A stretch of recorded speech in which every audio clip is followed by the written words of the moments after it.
Doenças do eucalipto, pessoal. Sejam bem-vindos, então, a essa aula de doenças do eucalipto.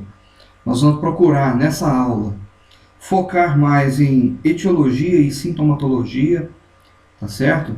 E na medida em que eu for lembrando de epidemiologia e controle, posso também estar comentando sobre o controle dessas doenças, né? Nós vamos ver aí as principais doenças. A começar por essa separação, né? Doenças bióticas e doenças abióticas. Vamos primeiro comentar as doenças bióticas, que são aquelas que nós temos, né, um agente causal, um patógeno, um micro-organismo envolvido, um fungo, bactéria. E depois, no final da aula, a gente comenta sobre as doenças abióticas, que não há um patógeno envolvido.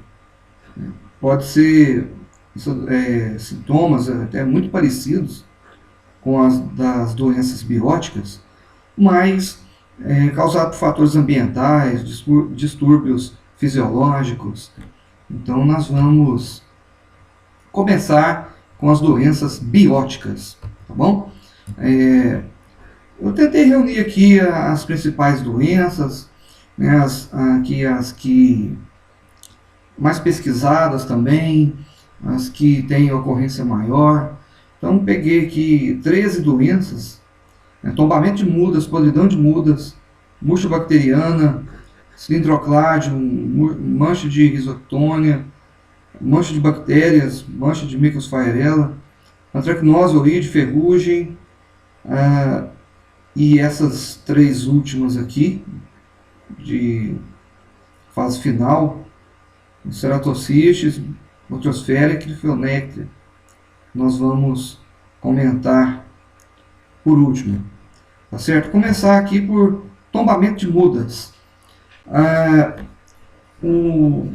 Eu vou tentar seguir, né, como vocês mesmo já podem ter notado, a começar assim, desde o viveiro até no campo, já numa fase bastante tardia, né, com o eucalipto já grande em campo, né? Então, aqui inicialmente, o tombamento de mudas, primeira doença que acomete a cultura no viveiro, são esses três agentes causais principais envolvidos, cilindrocládio, botrytis e risotônia, causando o tombamento de mudas, né, sobretudo em viveiros, em sementeiras, em canteiros, né, para a produção de mudas, nos locais de produção. E a começar aqui pelo cilindrocládio, você pode ver que a falha que causa aqui nessas sementeiras aqui, para a formação de mudas em diversos tipos de substrato, por exemplo, areia, você vê aqui uma falha, né? Falha do estande. Então, por quê? Porque houve tombamento de mudas. Então, nós temos o cilindrocládio, ele que vai causar aqui, ó, aqui no colo, aqui, essa lesão, esse esbranquiçado aqui é o micélio do fungo. Ele que tem esse nome de cilindrocládio, porque ele tem esses conídeos cilíndricos, por isso que é chamado de cilindrocládio. Aqui de novo, aqui, né, os conídeos cilíndricos, por isso que eles têm esse nome. Aqui ele isolado, isolamento dele em meio de cultura é possível para diagnóstico, né, fazer lâminas, tentar identificar o fungo, quando não possível por sintomas, até porque são três, né, o próximo aí da lista, o botrytis, também vai causar essa lesão aqui no caule, na base do caule, até um pouco mais acima. Então, muitas das vezes o fato de ser uma doença de etiologia complexa, né, isto é, tem 2, 3, 4 patógenos possíveis que exibem características similares de sintoma similar, então muitas das vezes é necessário a confecção de lâminas, né, lâminas, e leva ao microscópio para ver suas características. Você pode ver que o Botrytis, os seus conídeos são globosos, né, são redondos, então muito diferente do cilindrocládio, também agrupados, né, em cachos. Então você tem cachos aqui com vários conídeos de Botrytis, tá bom? Rhizoctônia. Também a falha, o mesmo padrão de falha do estande quanto da produção de mudas, dentro do viveiro, numa fase muito inicial, bastante inicial, de produção de eucalipto.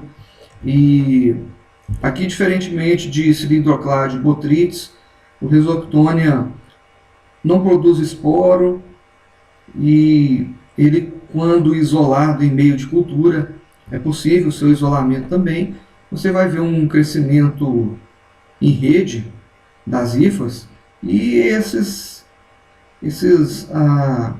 aglomerados de hifas, que na placa de Petri, que é uma característica inerente à Rhizoctônia, que as suas hifas e a não presença, né, de estrutura reprodutiva, né, conídeos, esporos.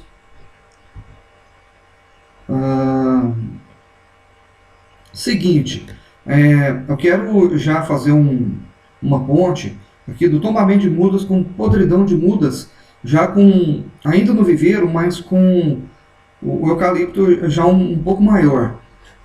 Ainda são os três patógenos aqui principais: cilindrocládio, Botrytis, Rhizoctônia. Mas aqui, ó, pessoal, aqui você já tem a cepa, ou a mini cepa de mini estaca, né, de eucalipto, já um pouco maior. Você pode ver que o seu caule, né, já é maior do que a da doença anterior, quando essa ocasião aí, que é a podridão de muda. Você vai ver aqui a mesmo padrão de lesão, só que a muda maior. Então, muda-se o nome, tombamento de mudas, agora podridão. Você vê aqui na base do caule da mini cepa de eucalipto, aqui também você vê esse esbranquiçado aqui, que são as estruturas vegetativas ou reprodutivas do fungo do cilindrocládio, né, que é o nosso primeiro patógeno aqui dessa série. Segundo, Botrytis, também mesmo padrão. Você vai ver as lesões aqui comprometendo o caule, e é possível você ver muito da estrutura do fungo, e é fácil aqui obter dessa quantidade para confecção de lâminas, né, e observação no microscópio, consequentemente. Aqui uma leve observação que para Botrytis, pela própria característica do fungo, ele é mais acinzentado e o cilindrocládio é mais esbranquiçado. De toda forma, até porque não há muitas dificuldades para se fazer isso, quanto do diagnóstico, a confecção de lâminas semi-permanentes, né, e observação no microscópio de luz. Ainda com Botrytis, podemos também matar toda a muda. De novo, os conídeos globosos, Botrytis. Rhizoctônia, aqui nessa fase, depois do tombamento de mudas, agora na podridão de mudas, muda um pouco maior. Interessante notar que no caso de Rhizoctônia, ele já apresenta uma característica não observada anteriormente, que é esse micélio, né? Essa teia de micélio aqui, ó, ela, que você vê as plantas mortas, e o Rhizoctônia que tem uma característica assim de produzir uma destruição não digo assim maior, os outros dois são destrutivos também, mas desse apodrecimento, né, e uma espécie de uma mela, né, que não é muito observado, que não é observado, né, aliás, nos outros dois patógenos, e também dessa teia de micélio. Né, você pode ver aqui, ó, essa teia de micélio aqui, né, próximo aqui o, o copo de plantio, né, e veja bem, até eu marquei aqui, aí, ó, você vê então essa teia de micélio, então, que é uma característica inerente a somente o Rhizoctonium, tá certo? Ele, quando muito difícil, ele induzir fase perfeita e produzir basidiósporos, tá? Basídia com 4 basidiósporos, assim, um evento raro, mas que também pode auxiliar no diagnóstico, mas eu até diria que pela sintomatologia, se observar bem, e principalmente o viverista que tiver bem o conhecimento, ele não terá muitas dificuldades aí de diagnóstico com o Rhizoctonium. Bom, controle dessas, antes de nós passar para a multibacteriana, controle. São aquelas práticas de viveiro, por isso que eu nem coloquei, mas até porque nós vimos na aula de controle muitas medidas de controle direcionadas a viveiro, né? Sanitização do viveiro, evitar a instalação do viveiro em locais contaminados ou que propiciam um ambiente muito favorável à ocorrência e desenvolvimento de patógenos, a não utilização de substrato, no solo contaminado, né, a instalação desse viveiro em cima do próprio solo contaminado e demais medidas de sanitização de viveiro, de mudas, sementes, partes vegetais para propagação vegetativa. Então, são essas medidas, né? A questão do sombreamento, do sombrite, a percentagem de sombreamento dentro do viveiro. Então, são essas, todas uma série, né, de medidas que até recomendo, deixo aí também para vocês, pessoal, vocês que estão fazendo o curso, aí o pessoal da patologia florestal, dê uma olhada no manual de fito, tá, no capítulo de doenças de eucalipto, tem aí essas medidas direcionadas para viveiro. Né? No geral, essas que eu estou dizendo aqui, tá certo? Próxima doença, murcha bacteriana, né, a murcha de Houstonia, que ataca também o eucalipto. A Houstonia, não confundam, tá? Houstonia com Rhizoctonia. A Houstonia é uma bactéria, Rhizoctonia é um fungo, tá? Então são organismos completamente diferentes. E a Houstonia, ela que está no solo, né? Ela está no solo e muitas das vezes essas minicepas, com sistema radicular mal formado, como está escrito aqui, morte devido à infecção bacteriana, são instaladas em solo de viveiro contaminado com essa bactéria. Então ela entra, né, pelo sistema radicular e acaba por acometer a planta, e ela que vai ser vascular. Então, vai ser sistêmica, né? Infecção sistêmica e vascular, portanto, tá certo? Vamos ver mais aqui. Então, veja bem aqui, ó, você tem, né, aqui já dentro de uma situação de viveiro, de produção. Então, aqui, muito provavelmente, né, o solo contaminado, a água contaminada também. E aqui as minicepas, né, já maiores, acometidas, né? Então você vai observar aí essa secamento, murcho e morte das folhas depois da planta. Outra característica também são essas lesões irregulares, tá? São irregulares, não são redondas, nem alongadas, e nem de uma forma, não há um padrão, né?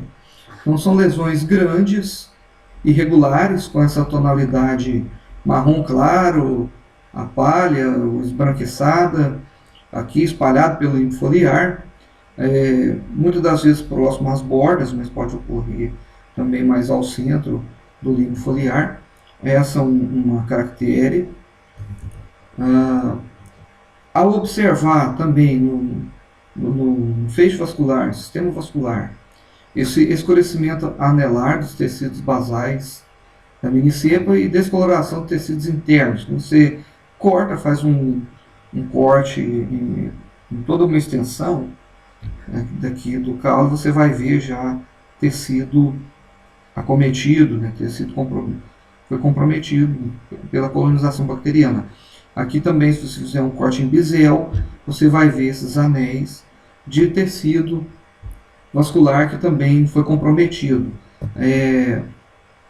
Você pode ver também a exudação aqui de pus bacteriano. E dependendo do seu corte feito em um feixe, né, do xilema, do floema, você acertar no seu corte um feixe vascular e ele vai exudar, né, se você fizer o teste aqui da exudação, isso em microscópio, né, então para isso seria necessário um corte muito fino aqui do tecido. Você vai ver então saindo aqui as células bacterianas, né, muitas células bacterianas. Esse é o teste de exudação. Isso ele em lâminas, né, coberto com lamínula para observação no microscópio, né, em gota de água no microscópio. Mas é possível você, não precisa chegar a tanto, porque é possível você fazer isso também no teste do copo, né? Aqui você faz o corte bisel, você vai ver aqui essa exudação de pus bacteriano saindo desses feixes vasculares, né? Aqui no tubo de ensaio, no copo com água, você vai ver a exudação aqui das células bacterianas. Também a exudação direta do lenho, quando feito o corte em bisel, a exudação de pus bacteriano. Então também isso vai auxiliar no seu diagnóstico, tá? Além daquele sintoma nas folhas, é o sintoma do secamento de folhas, as lesões irregulares. Então vamos lembrar, as lesões irregulares, brancas, grandes, ou quando, mais do que isso, folhas mortas, né? Mortas, secas, mortas, murchas, que caem, exudação de pus bacteriano, corte bisel, teste do copo, observação da gota de exudação de células bacterianas direto no microscópio.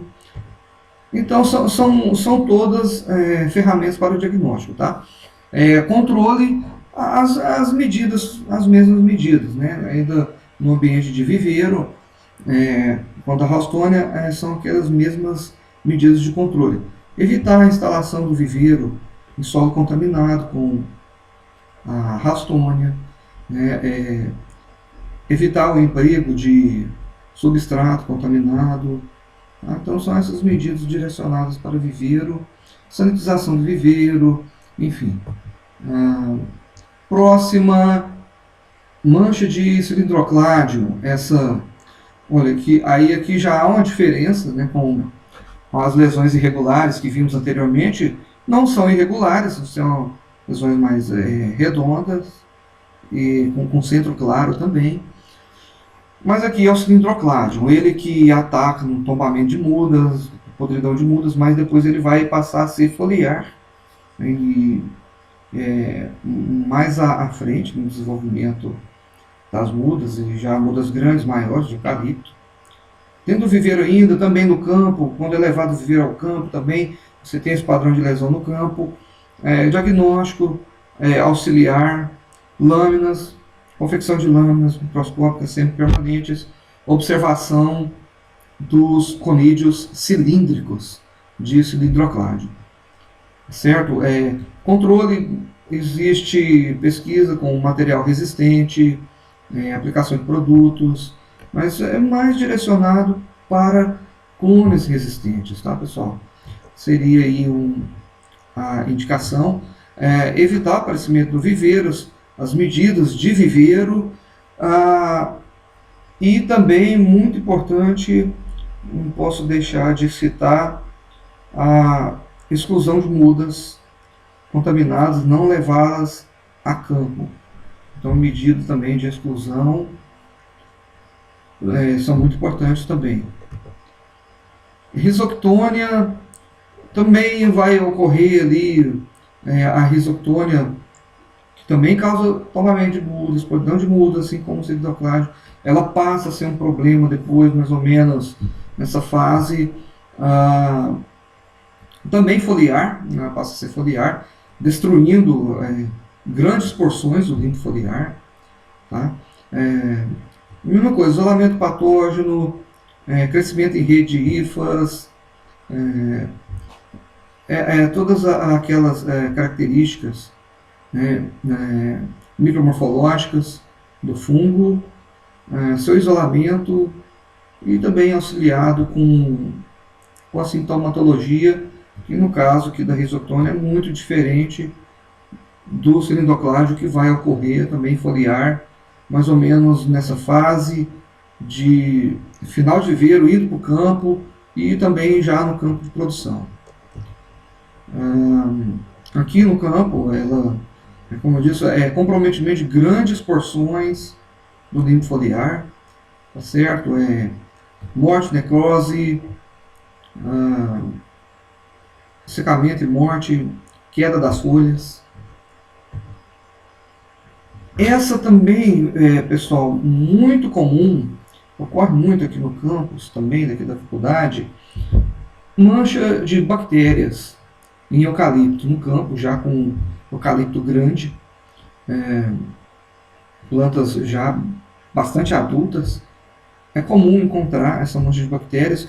Doença de etiologia não resolvida, né? Não há assim, um consenso de qual bactéria, né? Mancha de bactérias. Né?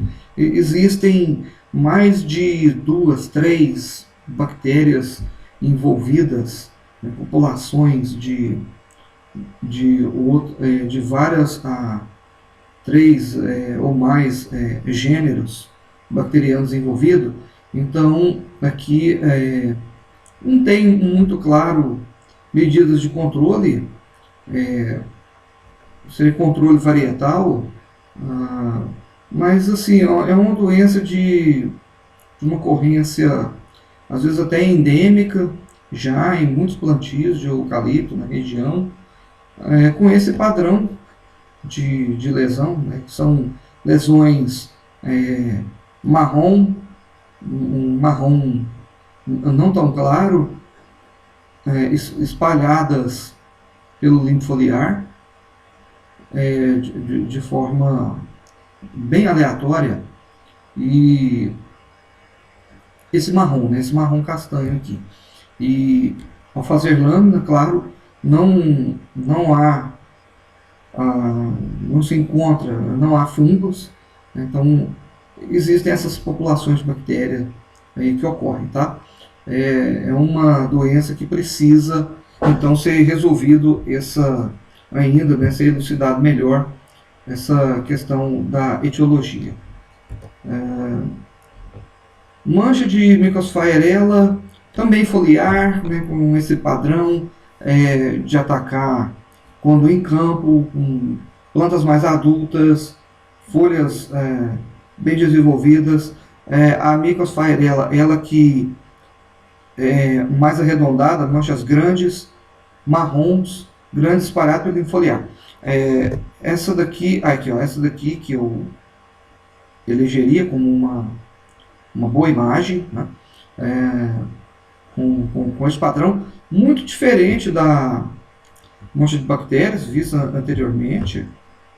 Claro, aqui a Mycosphyrella, que é um fungo, muito diferente de bactérias, Essa daqui pode até apresentar uma mesma tonalidade de cor, mas a forma é diferente, muito diferente da risoctônia. A risoctônia compromete todo o limbo foliar, né, faz necrose, tá? Necrosa tudo.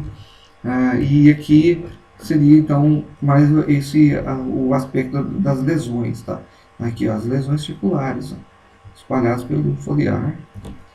Tá? E também eu também sempre volto a insistir, pessoal, com a feitura das lâminas, tá? Para a observação dos caracteres micromorfológicos do fungo. Também auxilia muito na diagnose. Controle de Mycosphyrella, controle varietal, temos fungicida, sim, pode ter eventualmente fungicida registrado para Mycosphyrella, em culturas similares ou até mesmo eucalipto, e outros fungicidas de um espectro mais amplo, geral, que pode apresentar algum efeito. Tem pesquisas realizadas nesse sentido.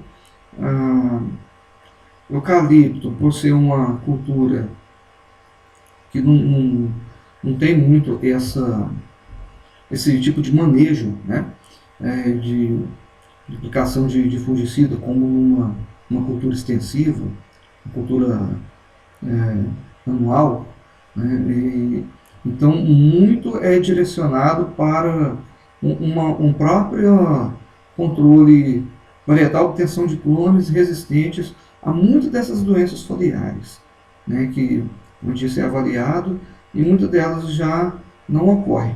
Claro, nós temos a questão da época também, onde evita-se não só a época, mas mais do que isso, locais de ocorrência, onde o clima de determinada localidade favorece a ocorrência de certos patógenos, sobretudo foliares, sobretudo em eucalipto já adulto, né, quanto no campo. No viveiro permite você ter um controle maior, já no campo não, tá? Antracnose, coletótrico, né? O coletótrico aí causa as antracnoses, né? Não só no eucalipto, mas uma série de outras culturas, árvores frutíferas de grande porte, que são acometidos também pelo coletótrico, não só glossoporiose, mas outras espécies, acometendo também frutos, né, de espécies frutíferas.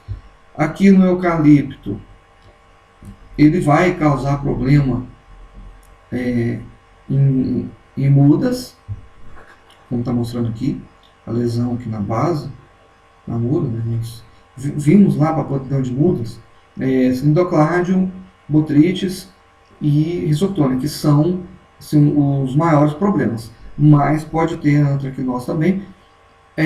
Diagnóstico: confecção de lâminas. O coletótrico é um fungo muito diferente dos outros, você vai ver aqui, quando isolado, mas quando a presença dos conídeos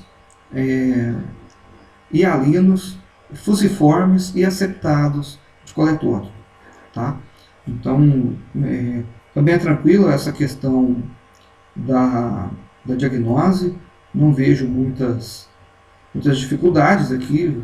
Ele também cometendo a foliar, em folha e caule, também cometido coletótrico. Aqui você vê estruturas patógenas, é possível você obter material para confecção de lâminas e observação no microscópio, e ver as conídeos fusiformes, hialinos e aceptados, tá? Oídio ocorre em eucalipto, eu já vi da ocorrência, assim, não é muito comum, mas pode ocorrer. Ele que ocorre mais em épocas secas, né? Em épocas secas, você vê, é possível a observação desse pulverulento, né? Esse esbranquiçado, pulverulento aqui do oídio em cima das folhas, principalmente na face adaxial da folha, né? Não da face ventral, mas da face adaxial. Ele acaba por até cobrir toda a área foliar e comprometer fotossíntese e demais atividades da planta, né? Aqui mostra bem. Então aqui você tem muito material aqui de estruturas somáticas e reprodutivas, principalmente reprodutivas, que são os artroconídeos de oídio, que vão auxiliar bastante na diagnose, tá? Aqui você consegue, então, não com muita dificuldade, obtenção da grande quantidade de material e mais do que isso, a observação no microscópio desses conídeos no formato de barril, né? Eles que têm uma gênese muito particular, que é pela quebra dessa porção, né, da hifo, ocorre uma diferenciação da hifo para a produção desses conídeos, e ele que vem sendo obtido no processo de quebra. Por isso que são os artroconídeos de oídio eucalipte. Tá, pessoal? Controle de oídio. Época, né? A época, o principal controle, ele que vai ocorrer em épocas secas e que vai desaparecer em épocas chuvosas. Própria pluviosidade acaba por lavar, por remover esse esbranquiçado, que são suas estruturas somáticas, vegetativas e reprodutivas, em cima da superfície foliar. Tá? Então, pode sim, até existem produtos para oídio em várias culturas, em diversas culturas, vários fungicidas, mas até então você pode selecionar material, existe pesquisa nesse sentido, a seleção de material resistente, mas assim, é um controle muito baseado em evasão, né? Evasão de tempo, evasão de local, né? Locais que propiciam períodos secos, né? Muito longos, com ocorrência endêmica, principalmente, do patógeno naquela região específica, tá certo? Ferrugem Puccinia psidi, né, a mesma da goiaba, da goiabeira, ataca também o eucalipto, né? São plantas da mesma família, não é isso? E interessante notar que o sintoma, né, é o mesmo, né, aqui o alaranjado, né, que por isso que recebe o nome de ferrugem, né, tem essa cor, esse aspecto ferruginoso em cima da superfície foliar, tanto na planta da goiabeira quanto de eucalipto, né, patógeno foliar. Aqui, claro, ele pode comprometer, espalhar. Aqui é uma situação muito agressiva, né, que não só foliar, mas ocorreu em cima do caule, em cima dos frutos, os pequenos frutos, podem até eles sim serem atacados. Eu quero aqui frisar as urédias, tá? As urédias erumpentes de Puccinia. Então, ela aqui eu vejo como que ela necrosa o tecido, e como você tem várias, né? Várias urédias que lançam então os seus urediniósporos, né? Daqui de Puccinia. Aqui fase perfeita, nossa, muito raro, tá? Prefiro ficar aqui com o ciclo epidemiológico da doença na produção somente dessas urédias e dos esporos, e contaminando plantas vizinhas, partes adjacentes, folhas adjacentes, ah, galhos e plantas circunvizinhas. É ele que tem um modo de espalhamento pelo vento. Né? O vento vai carregar os esporos de Coccina ipside e vai acabar por se instalar nas plantas vizinhas. E uma coisa muito interessante de comentar também é que se deve evitar a implantação de lavoura de eucalipto próximo a pomares de goiaba, né, da planta da goiabeira, porque como o patógeno é o mesmo e existe uma ocorrência é, muito certa de Coccina ipside em goiabeira e eles podem migrar para o eucalipto, tá? E até principalmente porque não há assim, uma riqueza muito grande de clones resistentes. Né? Existem pesquisas nesse sentido, mas é necessário avançar mais. Tem avançado, sim,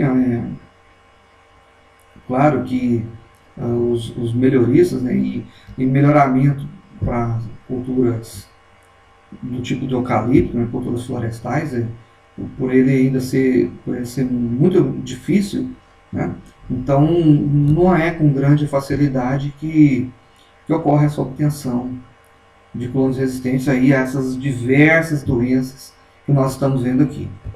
Ah, aqui uma escala de notas para avaliação de ferrugem do eucalipto em campo, utilizada, se você quiser utilizar, nota 0 para sem sintoma, 1 aí para um comprometimento, 2 e vai aumentando a escala na medida em que existem várias propostas de escalas, não só para ferrugem, mas outras doenças foliares em que forem aplicáveis, né, nessas escalas. Mas isso nós vimos em epidemiologia, né? Fizemos um curso completo de epidemiologia e vimos aí essa parte de obtenção dos índices, principalmente do índice McKinney, para tentar traduzir uma situação geral de como está em uma determinada área a severidade da doença. Tá certo? Murcho de ceratocistes, o ceratocystis fimbriata. Bem, agora que você tem plantas adultas, árvores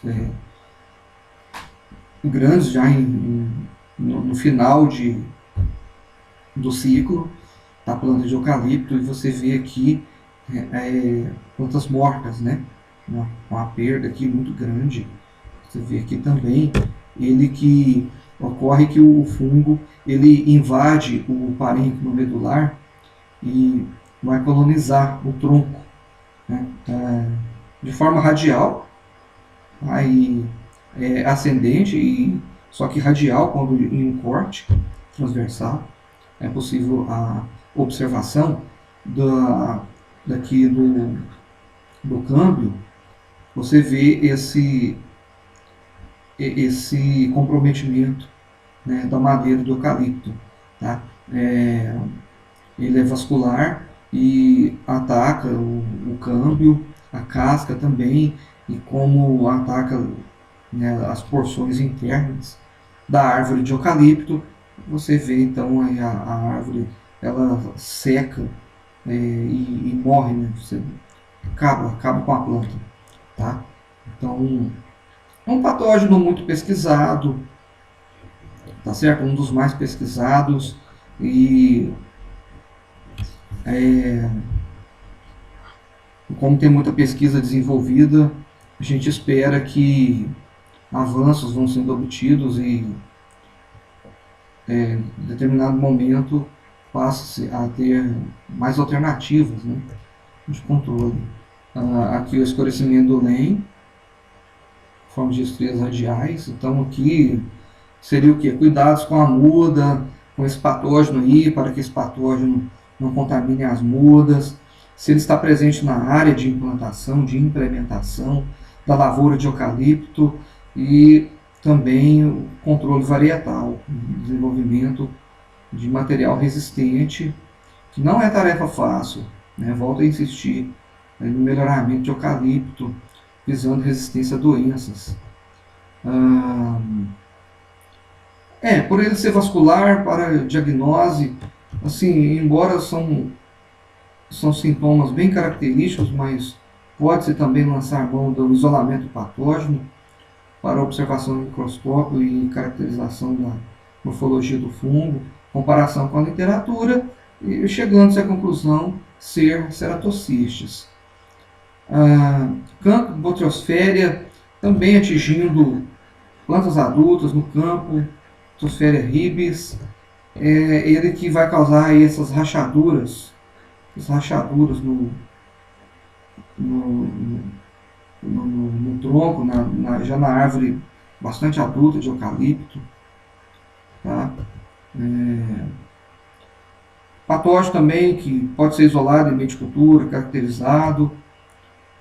Grifonectria cubensis, também atingindo o tronco, derrubando as árvores, muito destrutivo, tá? Patógeno, olha, veja como que ele tem aí uma rachadura, porém um pouco diferente, né, do Grifonectria, do botriosféria, mas também nós vamos ter essas rachaduras aí, e o Grifonectria, ele também pode ser caracterizado nas lâminas, tá? Observando as suas características micromorfológicas. Tá? Por sintoma, pode ocorrer uma dificuldade na separação de botriosféria com Grifonectria. Tá? Sendo o botriosféria, nós vamos ver mais à frente, uma ocasião, nós vamos chegar lá, nesse padrão de rachadura aqui. Doenças abióticas. Abióticas não causadas por patógeno, fatores ambientais, distúrbios fisiológicos diversos. Nós vamos ver aqui, eu elenquei alguns principais: distúrbios radiculares, déficit hídrico, excesso de umidade, deficiência nutricional, fitotoxidez. São, assim, fatores abióticos que produzem sintomas e que podem confundir muito com as doenças bióticas que acabamos de ver. Tá? Primeiro, distúrbios radiculares. Você vê aqui falhas, né, no estande, aqui nesse eucaliptal, né, e vem uma primeira ideia, né? É uma doença, um patógeno, né? Mas não. Você olha aqui no primeiro relance, como se aqui fosse um ceratocistes, né, que acabamos de ver, morte de toda a planta. Mas ao pegar a raiz, você vê raízes retorcidas. Depois, ao observar o solo, né, solo compactado. Então, veja como que a raiz cresceu para o lado e ela não conseguiu penetrar no solo, né? Isso trouxe limitações às plantas e ao estande. Então, é um fator abiótico, veja bem. Aqui, ó, cresce para os lados, chega aqui delimitado por uma camada de solo compactado, a figura C também, no mesmo caso, tá certo? Então, tem todas essas situações: afogamento de coleto, raiz em J, raiz enovelada, raiz em L. Então, solo compactado, né? Solo impróprio, que não deveria ter sido implementado essa lavoura de eucalipto. Déficit hídrico também causa aqui necrose das folhas, parecido como se fosse uma risoctônia, por exemplo, mas não é déficit hídrico. Então, você tem esse padrão aqui, tá vendo? Parece, né, como se fosse uma risoctônia, né? Mas você não encontraria aqui a risoctônia, né, no isolamento, confecção de lâminas, observação de de seus sinais, com a presença de micélio, a teia de micélio, é isso? Então não seria possível. Ao fazer um corte em bisel também, como se fosse uma Houstônia, aqui também não ia encontrar, não ia exudar nada no teste de copo, no teste de exudação, não seria possível o isolamento da bactéria, porque aqui simplesmente é o problema de déficit hídrico. Excesso de umidade, não só a falta, mas o excesso também pode trazer problemas. E um deles são essas bolhas aqui nas folhas, aqui, comprometimento foliar, essas bolhas aqui. Isso que é facilmente reproduzível no laboratório. Nós já reproduzimos na aula prática, no laboratório, essas com folhas destacadas, depois da observação dessas bolhas aqui, como se fosse uma doença, ou alguma coisa, algum patógeno, algum fungo que ocasionou, mas não. É simplesmente o excesso de umidade. Deficiência nutricional também pode apresentar, veja bem aqui nos últimos aqui, ó, fósforo e potássio, veja aqui as lesões.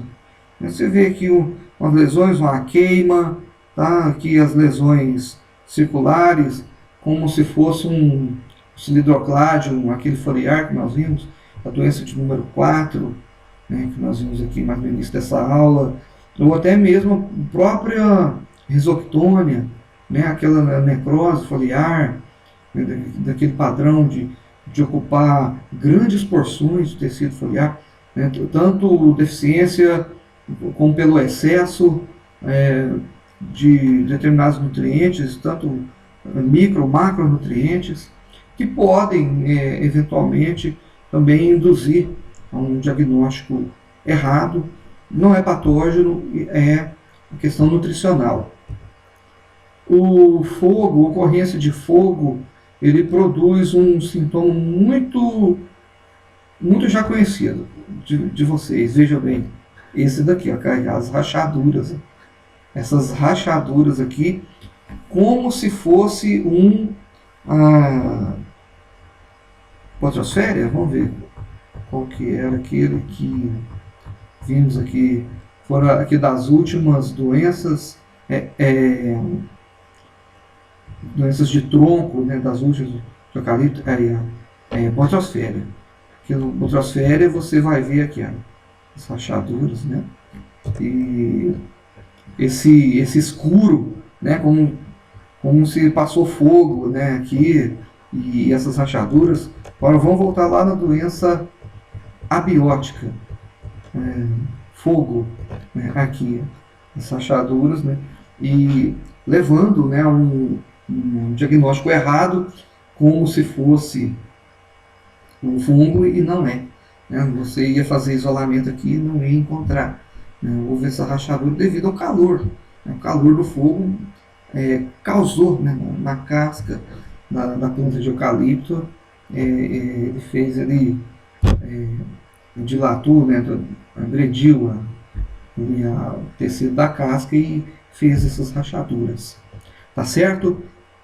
Fitotoxidez por fertilizantes, fertilizantes e agrotóxicos, produtos que são, por vezes, aplicados a deriva de vento, leva nas folhas de eucalipto e causa essas queimas e essas lesões, como se fosse alguma doença, um cilindrocládio, uma risoctônia, e não, tá? Fitotoxidez por agrotóxicos, aí, como se isso fosse uma doença, e não é. Foi uma deriva de vento, algum herbicida, algum tipo de agrotóxico, ou até mesmo fertilizante que foi aplicado e que confundiu-se como se fosse um sintoma de uma dessas várias doenças bióticas que vimos aqui nessa aula, né? Muito bem, pessoal, chegamos ao final da aula, tá? Espero aí ter contribuído com vocês, pessoal. Bons estudos a todos e um abraço a todos, tá certo? Até a próxima.